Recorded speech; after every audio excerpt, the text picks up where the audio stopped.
가룟 유다의 배신으로 예수님께서는 드디어 붙잡히셨습니다.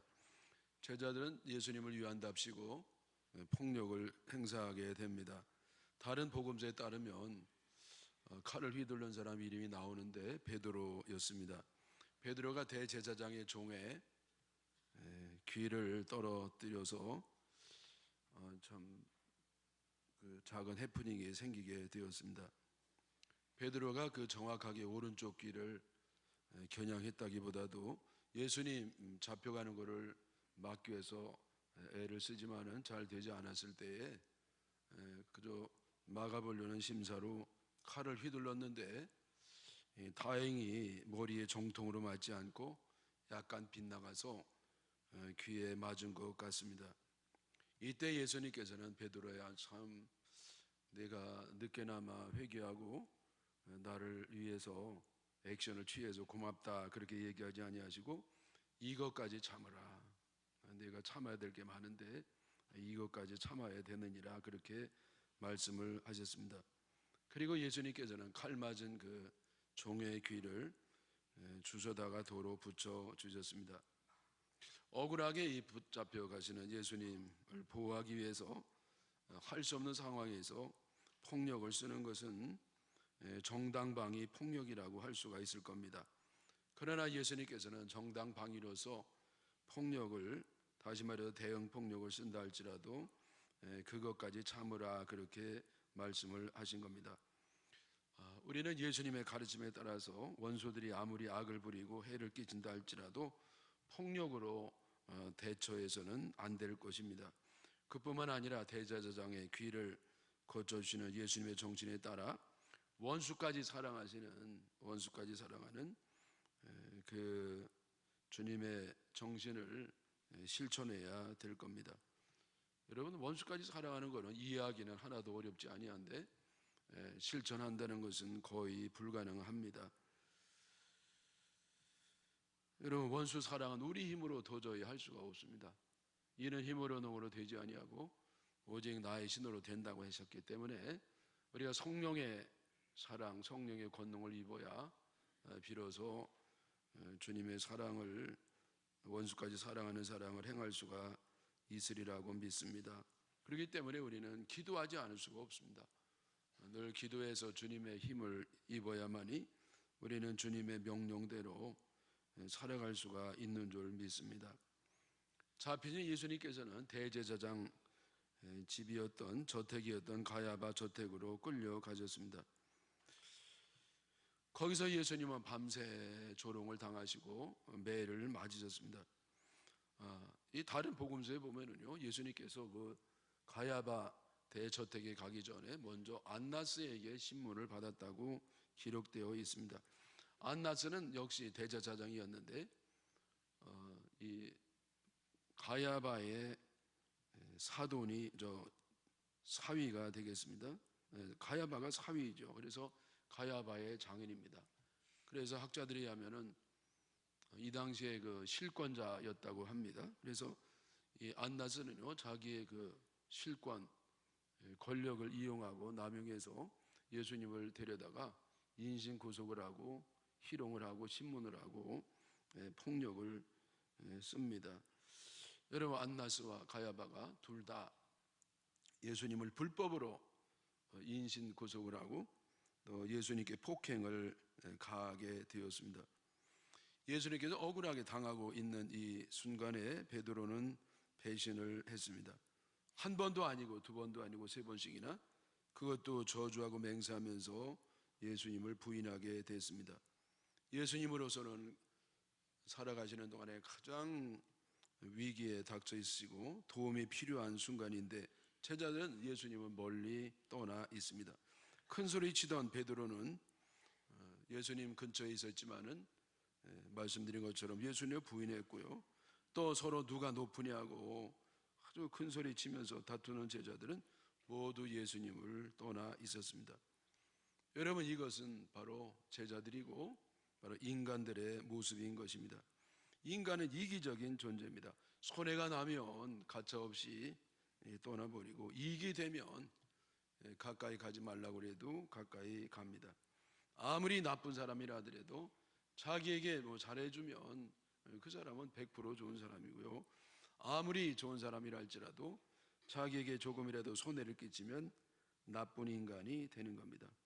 인간은 이기심이 있어서 세상의 공의는 찾아보기가 어렵습니다.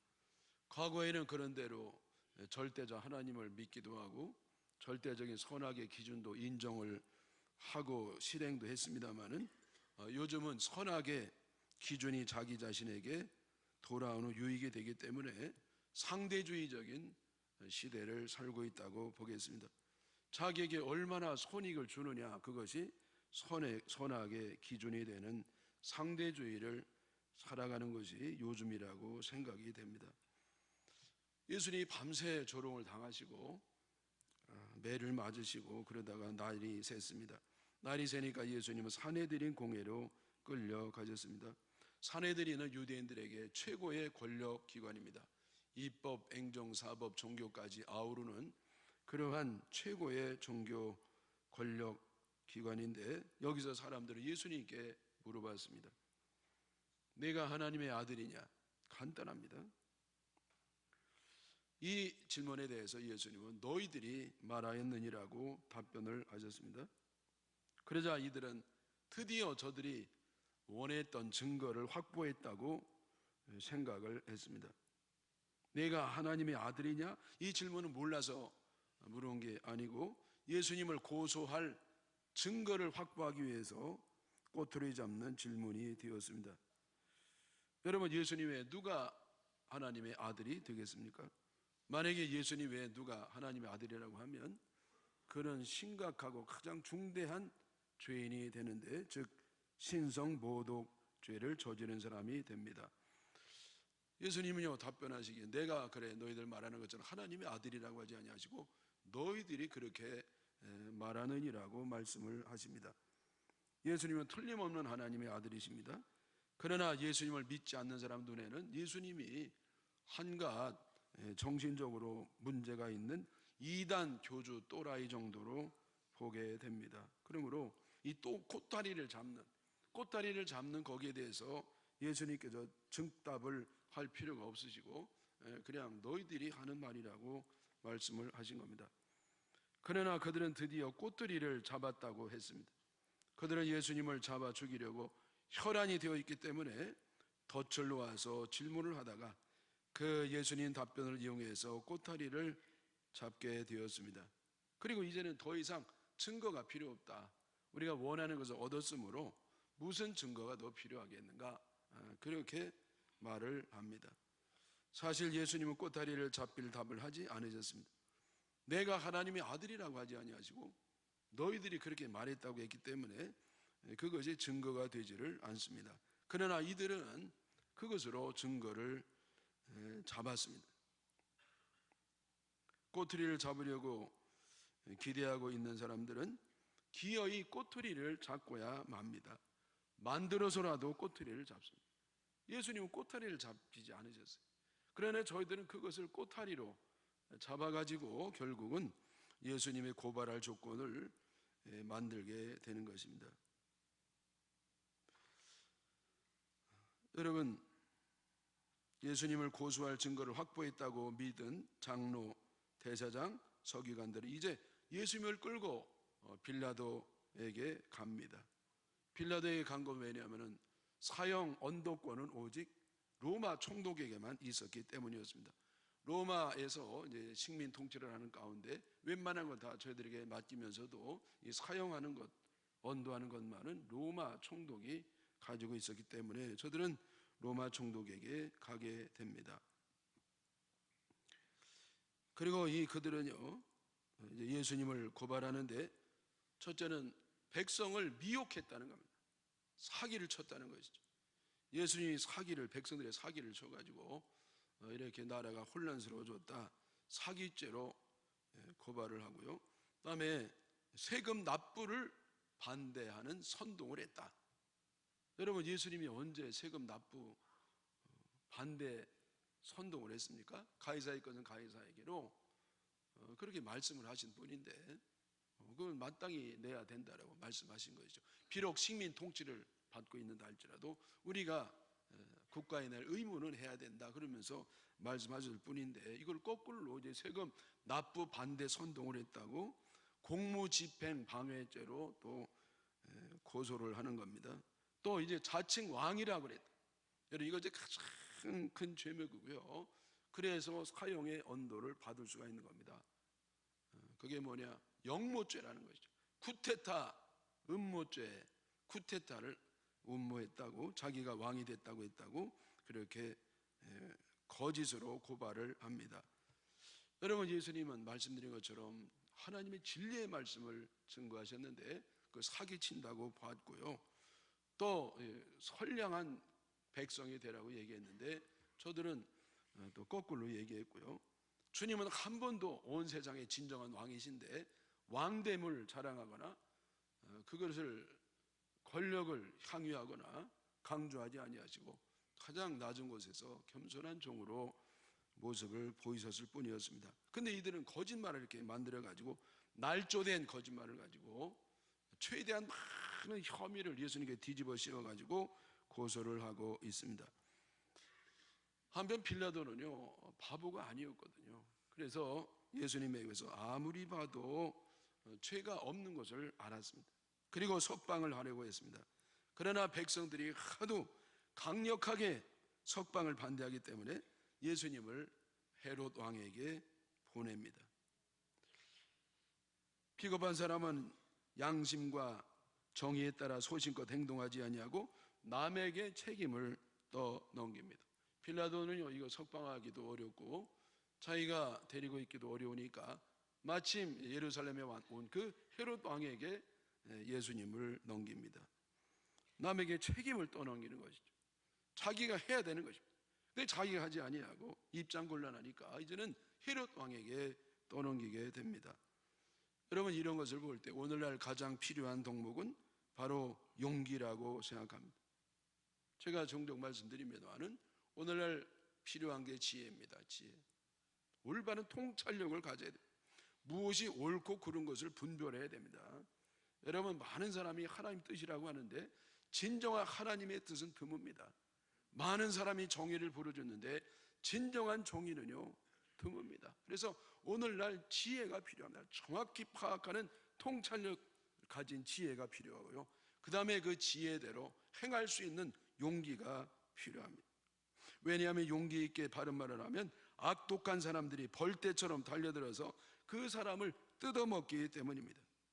혹은 약점을 잡아 박살을 낸다든지 네티즌을 동원해서 악플을 달아 시달려서 자살을 하게 한다든지 가짜 뉴스를 만들어서 작사를 내고야 맙니다. 여러분, 그러므로 사람들이 이제는 입이 있어도 말을 하지 않습니다. 잘못인 줄 뻔히 알면서도 입을 다물고 있습니다. 여러분, 옛날에는요 그렇게까지 독하지 않았어요. 근데 이제는요 얼마나 많은 악의 세력이 강해지고 많아지고 지독해졌는지요. 그저 잘못 얘기했다가는 그냥 그 순간에 낭떠러지로 추락하게 됩니다. 그래서 여러분, 사람들은 중립에 선다는 명분으로 선과 악이 싸울 때도 말을 하지 않고 있습니다. 선악이 싸울 때 중간에 서는 것은 악의 편에 서는 것입니다. 여러분, 중립의 진정한 의미가 뭐냐? 가운데 이도 저도 아닌 데 서 있는 것이 아니라, 중간에 어정쩡하게 서 있는 것이 아니라 하나님 편에, 정의 편에, 진리 편에 서는 것을 믿으시기를 바랍니다. 헤롯 왕은 원래 갈릴리와 베레와 지방의 분봉 왕이었습니다. 그러나 이때는 6월절이 돼가지고 예루살렘에 내려와 있었습니다. 헤롯 왕은 마침 예수님을 보고 싶었는데 예수님을 넘겨받게 돼서 대단히 즐거웠습니다. 왜냐하면 헤롯 왕은 예수님의 소문을 듣고 그 소문이 과연 사실인지 아닌지 보고 싶었기 때문이었습니다. 예수님 소문에 의하면 예수님은 놀라운 기적을 일으킨다는 겁니다. 초자연적인 현상을 일으키는 그런 놀라운 능력의 소유자라고 들었습니다. 그래서 헤롯 왕은요 하나님의 아들 예수님을 만날 때 호기심을 가지고 그렇게 주님을 만나기를 원했습니다. 하나님의 아들 예수 그리스도 구세주를 만나는데 겨우 호기심을 가지고 예수님을 만나고자 합니다. 영성이 사라지고 떨어진 시대는 가벼운 시대입니다. 이 가벼운 시대에는 역시 예수님을 찾아도 가벼운 동기를 가지고 주님을 찾습니다. 여러분, 애들은 호기심이 많아요. 어른이 될수록 호기심이 많이 떨어집니다. 애기들은 얼마나 호기심이 많은지 몰라요. 그리고 호기심 천국이 되어가지고 호기심을 충족되면 거기에 빠지는 것이 어린 아이들입니다. 지금 헤로드 왕은 어린 아이처럼 저 영성이 없이 아주 가벼운, 참을 수 없는 가벼운 성품의 소유자가 돼가지고 예수님을 만나고자 하는 그런 동기가 호기심이 되는 겁니다. 여러분, 예수님은 호기심의 대상이 아닙니다. 예수님은 하나님의 아들이시고 우리를 구원하기 위해 이 땅에 오시는 전지전능하신 하나님의 아들, 우리에게 생명을 주시고 우리를 살리시고 우리에게 큰 은혜를 베푸시는 하나님의 아들인 줄 믿으시기를 바랍니다. 헤로드 왕도 역시 예수님에게서 아무 죄를 찾지 못하니까 예수님을 놓아주려고 했습니다. 예수님을 조롱하고 빛난 옷을 입혀서 빌라도로 도로 보냅니다. 여러분, 예수님이 핑퐁 공도 아니고 예수님을 그저 저기로 보냈다가 이리 보냈다가 그렇게 예수님을 괴롭히는 겁니다. 빛난 옷을 입혔다는 것은 딴 것이 아니고 바로 왕의 옷을 입혔다는 겁니다. 물론 왕의 옷은 아니고 왕이 입은 색깔, 즉 자색 옷을 입힙니다. 왜? 예수님이 자칭 왕이라고 했다는 거죠. 예수님이 언제 자칭 왕이라고 합니까? 근데 자칭 왕이라고 했다고 그러면서 자색 옷을 입히고, 이때 또 예수님 머리에 면류관을 씌웠을 겁니다. 왜냐하면 왕들은 면류관을 쓰거든요. 근데 그것도 가시를 이미 가시나무를 해서 예수님이 고통을 받으시도록 네가 왕이라고 했으니까 맛 좀 보라면서 가시 면류관을 씌웁니다. 헤로드 왕은 하나님의 아들, 온 세상의 진정한 왕이시오 온 인류를 구원하러 오신 그 하나님의 아들을 조롱을 했습니다. 여러분, 조롱할 사람이 따로 있지 하나님의 아들 예수님을 조롱하면은요 어떻게 용서를 받습니까? 하나님을 조롱하는 사람은 절대 용서를 못 받습니다. 그런데 예수님은요 얼마나 사랑이 많으신지 나중에 십자가에 달려 들어가실 때 하나님, 저들의 죄를 용서해 주시옵소서. 저들은 자기가 하는 일이 뭔지 모릅니다. 그러면서 따뜻한 기도를 하신 겁니다. 여러분, 그런데 헤로드 왕이 어떻게 죽었는지 아시죠? 벌레 먹어서 죽었습니다. 예수님을 도로 넘겨받은 빌라도는 예수님께 죄를 역시 찾지를 못합니다. 그래서 예수님을 때려서 놓아주려고 했습니다. 왜 죄도 없는 예수님을 놓아주려면 그냥 놓아주지 때려서 놓아주려고 그랬느냐? 백성들이 너무 미워하니까 그 마음을 조금 달래는 의미에서 때려서 내보내려고 했습니다. 그러나 그 계획이 시도되지를 못했습니다. 왜냐하면 백성들의 반발이 너무 심해가지고. 원래 여러분, 빌라도는요 6월절에 사람을 사면하는 그런 제도가 오늘날도 있는 것처럼 그렇게 예수님을 석방하려고 했는데 그것이 안 됐습니다. 백성들이 얼마나 반대를 하는지. 그러면서 십자가에 못 박으라고 소리를 지르고요, 십자가에 못 박으라고 소리를 지르고, 불과 일주일 만에 예수님을 십자가에 못 박으라고. 일주일 전에는요 사람들이 종려가불이 흔들고 찬송을 부르고 자기 겉옷을 벗어가지고 예수님의 카페트 대용으로 쓸 정도로 그렇게 엄청난 환영을 하다가 이제는 예수님께 십자가에 못 박으라고 소리를 지르고 있습니다. 그래서 결국 빌라도는요 예수님 대신 바라바를 석방시킵니다. 살인자요 강도요 밀란을 일으킨 그러나 흉악범, 그를 대신 예수님 대신 사면시키시고, 예수님은 저 사람들이 원하는 대로 십자가의 사형을 언도하고 그들에게 예수님을 십자가에 박도록 내보냅니다. 포퓰리즘은 예수님 시대에도 있었습니다. 포퓰리즘은 약을 주어야 할 때 설탕물을 주는 것과 같습니다. 당장은 달콤하지만은 몸을 더욱 망가뜨리는 것입니다. 약은 당장에는 쓰지 않습니다. 그러나 그 약은 건강을 회복을 시키는 겁니다. 포퓰리즘은 사람의 비율을 맞추는 것입니다. 빌라도는 사람들의 뜻대로 예수님을 넘겨주었습니다. 분명히 예수님이 죄가 없음을 알면서도 자기의 통치수를 위해서, 편안한 통치를 위해서 죄 없는 예수님을 저들에게 십자가에 달려 죽도록 넘깁니다. 사람들의 비율을 맞추면서 진실을 외면하고 하나님 뜻을 거역하면서 정의와 나라를 망가뜨리는 것입니다. 여러분, 우리는 정신을 바짝 차려야 됩니다. 당장 입이 달다고 끌려다니면 안 됩니다. 여러분, 우리는 나라의 장래를 위해서, 하나님의 정의를 위해서 고통을 감수하는 그런 용기를 성도들이 가져야 될 줄 믿습니다. 오늘 말씀에 보면 진리와 정의이신 예수님께서 사람들에게 신문을 당하십니다. 여러분, 죄인들에게 의인이 이렇게 고난을 당하고 있습니다. 여러분, 죄인이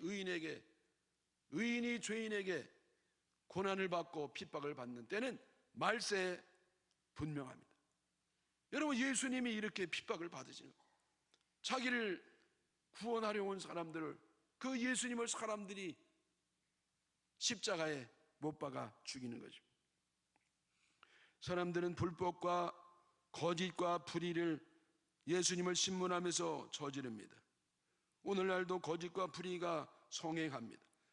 더러운 음식이 있으면 각종 더럽고 추한 벌레들이 꼬여드는 것처럼 이권과 권력이 있는 곳에는 여러 가지 거짓과 불의와 불법이 성행하는 것입니다. 정치인들은 나라와 국민을 위한다고 부르짖지만은 그러나 자기의 정당과 집권에만 관심이 있는 것처럼 보입니다. 법을 지키고 정의를 세운다는 법조인들도 죄 짓기는 마찬가지입니다. 검사는 사실보다도 기소에 더 관심이 많은 것 같습니다. 할 수 있는 대로 피고에게 죄를 더 무겁게 선고해서 자기가 진급하고 성공하는 것이 관심이 많습니다. 변호사나 판사도 정의보다는 정치와 돈에 따라 움직입니다. 여러분, 법조인 가운데 훌륭한 분들이 많습니다. 또 정치인 가운데도 존경할 사람이 많습니다. 그러나 더 많은 사람들이 하나님의 뜻을 어긋나게 하고 정의를 짓밟고 자기의 사리사욕을 쫓아가는 그런 모습들을 볼 수가 있습니다. 세상을 밝혀야 할 종교는 그 빛을 잃어가고 있습니다. 여러분, 우리 종교인들이 세상이 어둡다고 합니다. 썩었다고 합니다. 근데 여러분, 우리가 알고 보면은요, 세상은 어두울 수밖에 없습니다. 왜? 빛대진 하나님의 통치를 거부하니까 어둠 속에 있을 수밖에 없습니다. 그러면 왜 세상이 어두우냐? 우리에게 빛을 바람이 없어요. 내가 빛을 발하지 못하기 때문에 세상이 어두운 것입니다. 세상의 어두운 책임이 세상에 있다기보다도 빛을 발하지 못하는 우리에게 있다는 것입니다. 우리는 세상이 썩었다고 합니다. 그러나 하나님 없는 세상은 원래 썩을 수밖에 없습니다. 과거에는요, 부패를 방지하는 것이 소금 같은 거였어요. 얼음도 있는데 얼음은요, 겨울에만 되니까 소금을 주로 사용했는데 여러분, 소금이 제맛을 내지 아니하면 부패가 되는 것입니다. 왜 세상이 썩었느냐? 우리가 짠맛을 잃어버렸단 말이에요. 나에게 짠맛이 있으면 세상이 나 때문에 구원을 받는 것입니다. 여러분, 아무리 물이 오염이 되고 더러워진다 할지라도 아래에서 계속해서 샘물이 솟으면은요, 그 물이 먹을 수 있는 살아있는 생수가 되는 것입니다. 나에게 주신 그 사명을 감당할 것이 우리의 책임인 줄 믿어야 될 줄 믿습니다. 세상 사람들은 무슨 문제가 생기면 희생양을 만듭니다. 어떤 한 사람을 꽉 찍어가지고 온갖 죄를 뒤집어 씌워가지고 망가뜨리고 감옥에 보내고 죽임으로써 남을 죽이고 싶은 욕망을 충족시키려고 합니다.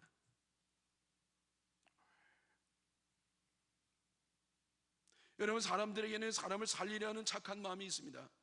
그러나 더 깊은 곳에서는 사람을 죽이려고 하는 못된 마음도 있습니다. 군중들에게 중요한 것은 그 사람이 얼마나 죄를 짓고 잘못했느냐가 아닙니다. 중요한 것은 그 사람이 피를 흘리고 망하고 죽는 것을 보는 것입니다. 왜냐하면 말씀드린 것처럼 사람들이 필요한 것은 희생양을 만드는 것이기 때문입니다. 여러분, 역사적으로 희생양을 많이 만들어 왔어요. 특별히 정치인들이요, 뭔가 문제가 있을 때 관심의 초점을 돌리느라고 그 책임을 한 사람 희생양을 만들어 가지고 지으면서 빠져나오는 수단으로 삼은 것입니다. 여러분, 사람들에는 누군가 뭔가 문제가 있으면 한 사람 찝어가지고 그 사람을 박살내면서 쾌감을 느끼는 것입니다. 예수님은 사람들에게 희생양이 되셨습니다. 사람들은 죄가 아무 죄도 없는 예수님, 그 예수님 알았을 것입니다. 그러나 예수님이 죄가 있고 없고는 중요하지 않았습니다. 중요한 것은 예수님 망하고 죽는 것이었습니다. 죽어도 십자가에 아주 처참하게 비참하게 죽어야 저들은 그만큼 더 마음속에 즐거움이 생기는 것입니다. 여러분, 육신의 적용은 사람을 망가뜨리고 비참하게 죽여야 만족을 하는 것입니다. 여러분, 예수님 죽인 것은 옛날에 유대 지도자들 그리고 군중들만은 아닙니다. 여러분, 오늘날 우리도 만약에 옛날에 예수님 시대로 돌아가서 그때 내가 예수님 곁에 있었다고 하면 내가 군중 속에 들어가서 예수님께 십자가에 못 박으라고 소리 지르지 않을 장담을 누가 할 수 있겠습니까? 여러분, 우리는 아마도 예수님 조롱하고 예수님 욕하고 예수님 십자가에 못 박으라고 소리 지르는 그 사람이 될지도 모릅니다.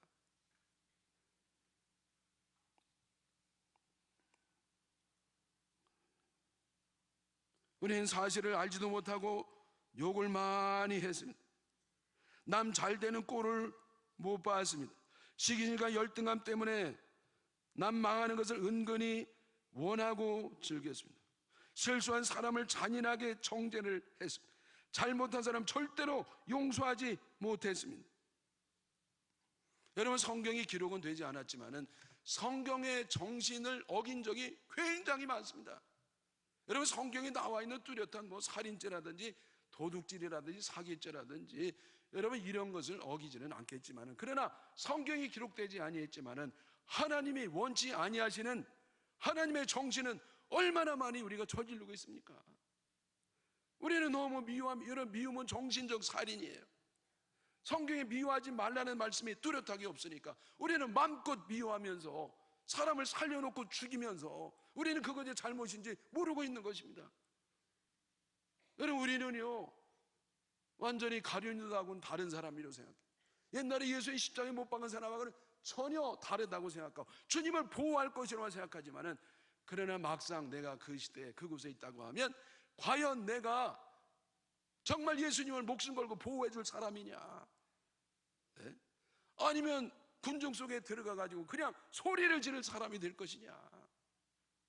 우리는요 내 잘못을 모르는 존재입니다. 여러분, 우리가 회개해야 되는데요, 왜 회개가 그렇게 어려운가? 자신을 모르는 것입니다. 여러분, 사람은 자신을 몰라요. 착각하는 게 인간이에요. 착각하는 게 인간입니다. 네? 자기는 괜찮은 줄 알아요. 그러나 주님이 보는 관점이 따로 있습니다. 여러분, 내가 생각하는 내가 진정한 내가 아니라 하나님이 보는 내가 진정한 나인 줄로 믿습니다. 근데 여러분, 그것이 가장 어렵습니다. 순교보다도 더 어려워요, 어떻게 보면. 왜? 사람은 착각하는 존재니까. 여러분, 우리는요 내가 나를 대입해도 나는 꼭 다윗처럼 모세, 엘리야, 베드로 이런 거기에 나를 대입합니다. 가룟유다, 예수님 죽이라고 소리는 군중, 유대의 그 종교 지도자를 우리는 절대 아닌 줄 알아요. 그러나 여러분, 얼마나 더 많은 사람들이 그런 사람들이 되었습니까? 사랑하는 여러분, 주님께서 우리들에게 회개의 영을 부어주시기를 축원합니다.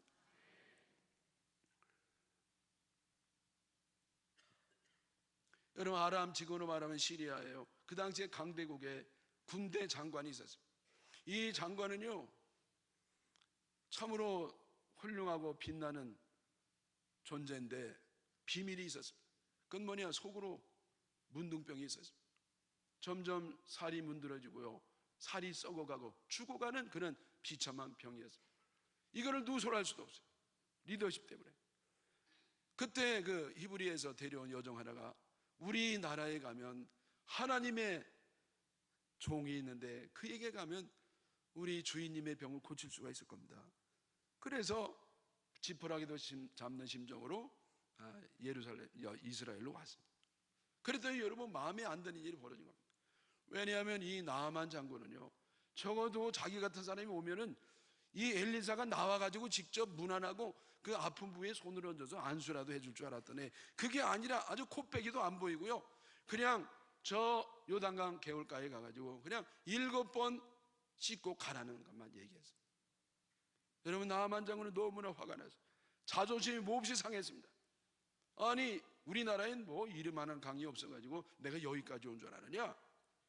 어떻게 이렇게 대할 수 있느냐? 세상에 난 가겠다고 그랬더니 부하들이 있다가 그거 들어갔다 나면 낫는다는데 한번 좀 고집을 뻗고 해주시라고 그럽니다. 그래서 여러분이 나아만 장군은요, 맨 처음에는 거절하다가 자존심을 꺾고 그리고 강문에 들어갑니다. 여러분이 나아만은요, 그동안에는 자기를 몰랐습니다. 자기는 존경받는 대장군으로만 여겼습니다. 나라를 이렇게 크게 확장시킨 그런 어마어마한 장군으로만 봤습니다.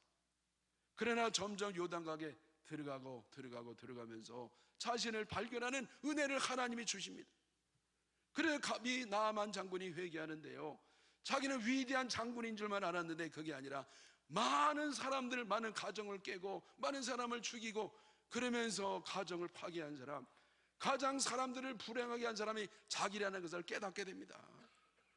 자기는 계급장처럼 위대한 장군이지만은, 그러나 그거보다 자기의 실질적인 존재는 뭐냐면은 하나님 앞에 죽어가는, 썩어가는, 늙어가는 그러한 불쌍한 존재인 것을 깨닫게 됩니다. 그래서 이 나아만은요, 하나님, 저를 불쌍히 여겨 주시옵소서. 저는 할 수 있는 게 아무것도 없습니다. 나는 썩어가고 죽어가는데 오직 하나님만이 저를 고칠 수가 있습니다. 나는 교만했습니다. 나는 착각했습니다. 자기는 계급장이 바로 자기인 줄 알았어요. 사람들이 존경하는 소리가 바로 자기인 줄 알았어요. 그러나 하나님 앞에 계속 요단강에 들어가면서 자기가 얼마나 비참한 사람, 얼마나 보잘것없는 인간인지, 썩어가고 죽어가고 냄새나고 추한 그러한 노인되는 사실을 발견하면서 하나님 앞에 회개를 합니다. 성경에 안 써있지만은 회개이기 때문에 하나님 은혜를 주시는 겁니다. 그래 회개했더니 하나님이요, 그에게 깨끗하게 고침으셔가지고요, 하나님의 영광을 돌리게 되는 것입니다. 사랑하는 여러분, 자신을 발견하는 은혜가 있으시기를 바랍니다. 회개의 영을 받으셔가지고 하나님의 사람으로 새로 하시기를 주님의 이름으로 축원합니다.